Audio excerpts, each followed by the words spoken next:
Hello everyone! Welcome sa aking munting channel, ang Jing Plant Journey. So for today's vlog ay meron po lamang akong isi-share sa inyo na kunting kaalaman or tips tungkol sa pag-aalaga ng Philodendron Dark Lord. At bago po ako mag-umpisa guys, ay isa-shoutout ko muna po ang aking mga ka-GC, vloggers, na mga solid supporters, na mga kaibigan, mga organic viewers, organic subscribers. Shout out po sa inyong lahat. Maraming salamat po sa tiwala na binibigay nyo po sa aking channel.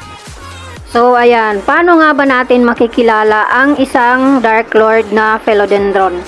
Ang Dark Lord po ay makinis, makintab ang kanyang dahon. Malapad po ang kanyang dahon na patulis. Yan po. Habang tumatagal po, yan, kintab po. Mga bagong dahon lang po ito. Pero habang tumatagal, ay nagiging dark green. Ayan po, nagiging dark green pag matured na ang kanyang dahon. Ayan, pag medyo bata pa ang kanyang dahon, ang likod ng kanyang dahon ito, light maroon. Yan po ang likod. At sa ibabaw ay green. Yan, maroon, light maroon. At kung matured na po ang dahon ng Philodendron Dark Lord, ayan, dark green na ang likod ng kanyang dahon pag matured na. So, ayan guys, ang konting tips ko sa inyo, ayan. At ang kanyang petiole guys, sa petiole po ang tawag dyan. So, medyo pabilog po, ayan. Pabilog. Ito, tatanggalin natin ito kasi nasunog sa araw. Nakatapat lang po ito doon sa naaarawan. Mula tanghali po hanggang sa hapon nakatutok ito sa araw. Ang tips po dito guys, para hindi siya masunog, ayan, bawal po ay direct sunlight. So ayan guys. So bago po natin iripat, linisan po muna natin kasi marami nang tumubo na mga dahon-dahon. Yan, dyan ko siya ililipat guys. So linis-linis muna natin guys. At isa pang tips ko guys ay ang ginagamit ko pong potting medium ko dito ay puro bunot. Ayan. Gustong gusto po niya ang bunot. Pag Philodendron po, ayaw po nila ng compact. Ayaw po nila ng may lupa kasi habang tumatagal, pag may soil, tumitigas po yun. So ayaw po nila. Gusto po ng Philodendron ay buhaghag. Ito po, ang laman po nito ay puro bunot, mga coco cubes. Mula nang mag-alaga po ako ng Philodendron, bunot na po ang ginagamit ko kasi napapansin ko lumalaki siya.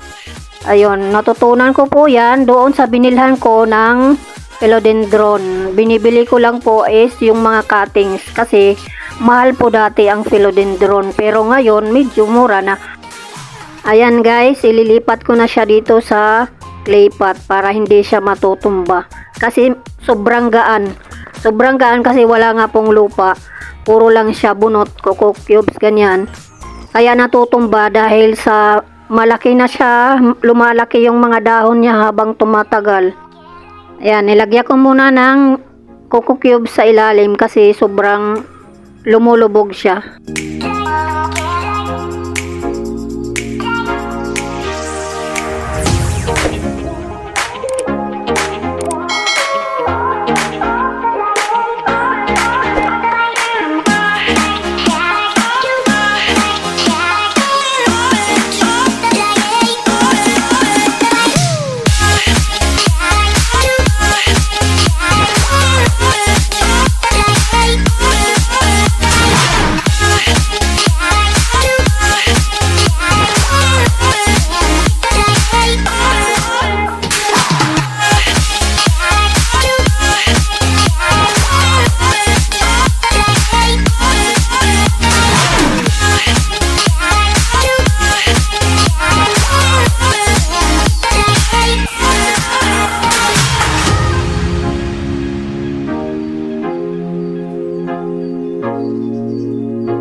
So, ayan guys, natapos din tayo.